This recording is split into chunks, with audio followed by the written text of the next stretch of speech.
ഇടയ്ക്ക് കയറി ചോദിക്കരുത്. എന്തെങ്കിലും ഡൗട്ട് ഉണ്ടെങ്കിൽ ലാസ്റ്റ് ചോദിക്കാം. ഓക്കെ, നമ്മൾ മേളിൽ വണ്ടി ഇട്ടില്ലേ, മേളിൽ വണ്ടി ഇട്ട് അവിടെ വരെയുള്ള ബോർഡർ ആ ചുരത്തും കേരളത്തിൻ്റെ ഈ ചിരി തമിഴ്നാടിൻ്റെയാണ്. നമ്മളിപ്പോൾ നിൽക്കുന്ന തമിഴ്നാടിൻ്റെ ഫോറസ്റ്റ് ഏരിയ, അതായത് തേനി ജില്ലയുടെ ഫോറസ്റ്റ് ഏരിയയിൽ നമ്മളിപ്പോൾ നിൽക്കുന്നത്. അങ്ങനത്തെ ആ 3 മല കാണുന്നില്ലേ, ആ 3 മലയ്ക്കപ്പുറമാണ് തേനി ജില്ല. ആ തേനി ജില്ലയുടെ ഫോറസ്റ്റ് ഏരിയയിൽ നമ്മളിപ്പോൾ നിൽക്കുന്നത്. നമ്മൾ സീ ലെവലിൽ നിന്ന് 3600 ആയിട്ടില്ല നമ്മൾ നിൽക്കുന്നത്. ഓക്കെ, ആ കാണുന്ന കല്ലില്ലേ, ആ കല്ലിന് അത്ര തന്നെ ഹൈറ്റ് ഉണ്ട്. ഇവിടെ നോക്കുമ്പോൾ ആ കല്ലിന് ഹൈറ്റുള്ളും അവിടെ നോക്കുമ്പോൾ ഈ കല്ലിന് ഹൈറ്റുള്ളതായിട്ട് തോന്നും. പക്ഷേ രണ്ടും ഒരേ ഹൈറ്റാണ്. ആ കാണുന്ന കല്ലിൻ്റെ പേരാണ് രാമക്കല്ല്. ആ പേരാണ് നമ്മുടെ സ്ഥലത്തിന് ഇട്ടേക്കുന്നത്. അതിൻ്റെ ഐതിഹ്യം എന്ന് പറഞ്ഞാൽ പണ്ട് വനവാസകാലത്ത് രാമകൃഷ്ണന്മാർ സീതയെ തേടി ലങ്കയിലേക്ക് പോകുന്നു, ഇവിടെ വന്ന് ധനുഷ്കോടിക്ക് പോകുന്നു, അവിടുന്ന് ലങ്കയിലേക്ക് പോകുന്നതാണ് ഐതിഹ്യത്തിൽ പറയുന്നത്. പണ്ട് കാലത്ത് ഈ താഴെ കാണുന്നൊരു കടലായിരുന്നെന്നും കടൽ 400 കിലോമീറ്റർ ഉള്ളിൽ വലിഞ്ഞ് കരയായതാണ് തമിഴ്നാട് പറയപ്പെടുന്നുണ്ട്. അങ്ങനെ ശ്രീരാമൻ്റെ കാൽപാദം പതിഞ്ഞ മണ്ണായതാണ് രാമക്കല്ലെന്ന് പേര് വന്നത്. പിന്നീട് ആ പേരാണ് നമ്മുടെ സ്ഥലത്തിൻ്റെ രാമക്കമ്മേട്. ഓക്കെ, ആ കല്ലിൻ്റെ മറ്റൊരു പ്രത്യേകത എന്ന് പറഞ്ഞാൽ അതിൻ്റെ 3 സൈഡ് പില്ലർ റൂക്ക് പോലെ ഒരു സൈഡ് നടന്നു കയറാവുന്ന രീതിയിലാണ് കല്ലുള്ളത്. താഴെ കാണുന്ന റോഡില്ലേ, താഴെ കാണുന്ന റോഡിൽ നിന്ന് 1 കിലോമീറ്റർ നടക്കാണ്ട കല്ലുണ്ട്. നടന്ന് മാത്രമേ പോത്തുള്ളൂ, വണ്ടി കയറത്തില്ല. കല്ലിൻ്റെ മറ്റൊരു പ്രത്യേകത എന്ന് പറഞ്ഞാൽ ഇവിടുത്തെ മെയിനായിട്ടുള്ള സൂസൈഡ് പോയിൻ്റാണ്. ഒരു 16 പേരോളം ചാടി സൂസൈഡ് ഉണ്ട്. ലാസ്റ്റായിട്ട് 2014 പ്രായപൂർത്തിയാത്ത 2 കപ്പിൾസ് കയ്യെ ഷാൾ കെട്ടി ചാടി സൂസൈഡ് ഉണ്ട്. അവിടുന്ന് ചാടി 5 സെക്കൻഡ് അറ്റാക്ക് വരുന്നു, 10 സെക്കൻഡ് ബോഡി താഴെ എത്തുന്നതാണ് പറയപ്പെടുന്നത്. ഏഷ്യയിലെ ഏറ്റവും കൂടുതൽ കാറ്റ് വീശുന്ന 3 സ്ഥലങ്ങളിലൊന്നാണ് ഇത് രാമക്കമ്മേട്. സീസൺ ടൈമിൽ ഇവിടെ ഒരു 5 പേര് 6 പേര് കയ്യെ പിടിച്ചിരുന്നാലും കാറ്റടിച്ചിട്ട് പോകും അവൻ.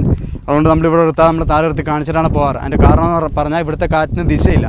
4 സൈഡിൽ നിന്നായിരിക്കും കാറ്റടിക്കും, ഒരു സൈഡിൽ നിന്നല്ല റൗണ്ടിലായിരിക്കും കാറ്റടിക്കും. അതുകൊണ്ട് നമ്മൾ താഴെ എടുത്ത് കാണിച്ചിട്ടാണ് പോകാറ്, ഇങ്ങോട്ട് കയറ്റാറില്ല. ഓക്കെ, ഈ താഴെ കാണുന്ന ബിൽഡിംഗ് ഉണ്ടോ, താഴെ കാണുന്ന ബിൽഡിംഗ് ഒരു അമ്പലമാണ്. രംഗനാഥൻ കോവിൽ എന്നാണ് അമ്പലത്തിൻ്റെ പേര്. എല്ലാ വർഷം മലയാള മാസത്തിലെ കന്നിമാസത്തിലെ 5 ശനിയാഴ്ച മാത്രം തുറക്കുകയും ബാക്കി എല്ലാ ദിവസവും അടഞ്ഞെടുക്കുന്ന ഒരു അമ്പലമാണ്.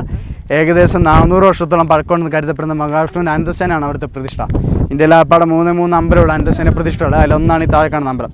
അമ്പലത്തിൻ്റെ പേരാണ് രംഗനാഥൻ കോവിൽ എന്നാണ് അമ്പലത്തിൻ്റെ പേര്. ഓക്കെ, അങ്ങനത്തെ വെള്ള പോലെ കാണുന്നില്ലേ, ആ വെള്ള പോലെ കാണുന്നില്ല ഓരോ ടൗണുകൾ, എല്ലാം 2 3 ബിൽഡിങ്ങുകൾ എങ്ങനെയാണ് കാണുന്നത്. ഈ കാണുന്നില്ല അവരുടെ കൃഷിസ്ഥലങ്ങളാണ്. നിങ്ങൾ നോക്കിയാൽ കാണാം, ഇതിനകത്ത് ഒറ്റ വീട് പോലും കാണാൻ സാധിക്കില്ല. കാണുന്നുണ്ടോ? ഇവരുടെ ഒരു പ്രത്യേകത എന്ന് പറഞ്ഞാൽ ഇവർ താമസിക്കുന്ന കൂട്ടമായിട്ടായിരിക്കും, കൃഷി ചെയ്യുന്ന സെപ്പറേറ്റ് ആയിട്ടായിരിക്കും. ഈ കാണുന്ന ഇവരുടെ സ്ഥലങ്ങളാണ്. ഓക്കെ, ഈ റോഡിൻ്റെ 2 സൈഡിൽ കൂട്ടമായിട്ട് കാണുന്നില്ലേ, കൂട്ടമായിട്ട് കാണുന്ന തെങ്ങ് കൃഷികളാണ്. നമ്മുടെ നാട്ടിൽ അത്രയും ഹൈറ്റുള്ള തെങ്ങ് കൃഷികളാണ് കാണുന്നത്. ഈ മുട്ടുപോലെ കാണുന്നില്ലേ, മുട്ടുപോലെ കാണുന്ന വാളം പുളിമരങ്ങളും ഗ്രീൻ കളറിൽ പറ്റ പോലെ കാണുന്നില്ലേ, പറ്റ പോലെ കാണുന്ന ഓരോ പച്ചക്കറികളോ ബ്രൗൺ കളറിൽ കാണുന്ന കൃഷിക്ക് വേണ്ടി ഒരുക്കിയിട്ട് നിലങ്ങളാണ് കാണുന്നത്. അങ്ങോട്ട് നീങ്ങി ഇളം പച്ച കളറിൽ കാണുന്നുണ്ട് ആ സൈഡിലാണ്. അത് നമുക്ക് ആ സ്റ്റാച്ചുവിൻ്റെ ബാക്ക് സൈഡിലും കാണാം.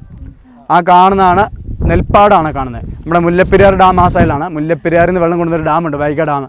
ആ ഡാമിലോട്ട് വെള്ളം കൊണ്ടുവന്ന കനാലിൻ്റെ 2 സൈഡിലെ നെൽപ്പാടാണ് നിങ്ങളെ കാണുന്നത്. അതങ്ങ് ആ ഡാം വരുന്നുണ്ട്. ആ 3 മലയ്ക്കപ്പുറം അങ്ങനത്തെ വെള്ളക്കെട്ട് പോലെ കാണുന്നില്ലേ, ആ വെള്ളക്കെട്ട് പോലെ കാണുന്നതാണ് വൈഗ ഡാം, 3 മലയ്ക്കപ്പുറം. ഓക്കെ, നമ്മൾ അടുത്ത് അങ്ങോട്ടാണ് പോകുന്നത്. കുറവൻകുളത്ത് സ്റ്റാച്ചു ആണ് കാണുന്നത്. അതിൻ്റെ പുറകെ കാണുന്ന വേഴാമ്പലിൻ്റെ വാച്ച് ടവറാണ്. അതിൻ്റെ പുറകിലൊരു മലയുണ്ട്, ആ മലയാണ് മേഘമല. തമിഴ്നാട്ടിലെ ചെറിയൊരു ടൂറിസ്റ്റ് പ്ലേസ് ആണ്. അരിക്കൊമ്പരൊക്കെ കൊണ്ടുവിട്ടൊരു മലയാണ്. ആ മലയിൽ നിന്നാണ് അവൻ ടൗണിലോട്ട് ഇറങ്ങിയിരിക്കുന്നത്. കുറവൻകുളത്തിൻ്റെ ഐതിഹ്യം എന്ന് പറഞ്ഞാൽ അവർ 2 ആദിവാസികളായിരുന്നു. അവർ പണ്ട് വനത്തിക്കൂടെ പോയപ്പോൾ ഒരു മുനിയെ കണ്ടെന്നും മുനിയുടെ തപസ് മുടക്കിയെന്നാണ് പറയപ്പെടുന്നത്. അങ്ങനെ മുനി അവരെ ശപിച്ച് 2 മലകളൊക്കെ തീർത്തെന്നും പിന്നീട് മനുഷ്യനിർത്തിയായാലും അവരെ ഒന്നിപ്പിക്കുന്നവർ പറഞ്ഞിട്ട് അങ്ങനെ അവരെ ഒന്നിപ്പിച്ചാണ് ഇടുക്കി ഡാമിൻ്റെ ആർച്ച് ഡാം. കണ്ടോ? ഇല്ല. മഹേഷിൻ്റെ പ്രതികാരം പടം കണ്ടോ? അങ്ങനെ പണ്ട് കാര്യമില്ല. അതിനുവേണ്ടി വെച്ചാണ് കുറവൻകുളത്തി സ്റ്റാച്ചു. കേരളത്തിൻ്റെ തന്നെ ഏറ്റവും വലിയ പ്രശസ്തങ്ങളിൽ ഒന്നാണ് കുറവൻകുളത്തി സ്റ്റാച്ചു. ഓക്കെ, നമ്മൾ ഈ സൈഡിലോട്ട് നോക്കണം. അങ്ങനത്തെ ആ മലയുടെ തൊട്ടാടെ ഒരു ടൗൺ കാണുന്നില്ലേ, അതാണ് ബോഡിനായ്ക്കന്നൂർ. ബോഡിനായ്ക്കരുടെ പ്രത്യേകത എന്ന് പറഞ്ഞാൽ ഇടുക്കിയുടെ ഏറ്റവും അടുത്തുള്ള റെയിൽവേ സ്റ്റേഷനുള്ള സ്ഥലമാണ്. കേരളത്തിലല്ല തമിഴ്നാട്ടിലാണുള്ളത്. ഓക്കെ, അതിൻ്റെ പുറകിൽ കാണുന്ന മലയില്ലേ, ആ കാണുന്ന മലയാണ് കൊടൈക്കനാൽ. ഇവിടുന്ന് എയർ ഡിസ്റ്റൻസ് നോക്കണം 10 കിലോമീറ്റർ, ബൈ റോഡ് പോകണം 152 കിലോമീറ്റർ ഉണ്ട്. ഓക്കെ, നിങ്ങൾ കഴിഞ്ഞൊരു താട്ട് ഇറങ്ങിക്കുക. ആ കാണുന്നില്ലേ, ആ കാണുന്ന മഞ്ഞല്ല, മഴയാണ്. അതിവിടെ ഇപ്പോൾ എത്തും. അതിന് മുമ്പ് നമുക്ക് മേളിൽ കയറാം. കയറി ബാക്കിൽ നിന്ന് ഇറങ്ങിയിട്ട് കയറുക. ഫസ്റ്റ് മിസ്സിനെ പിടിച്ചാൽ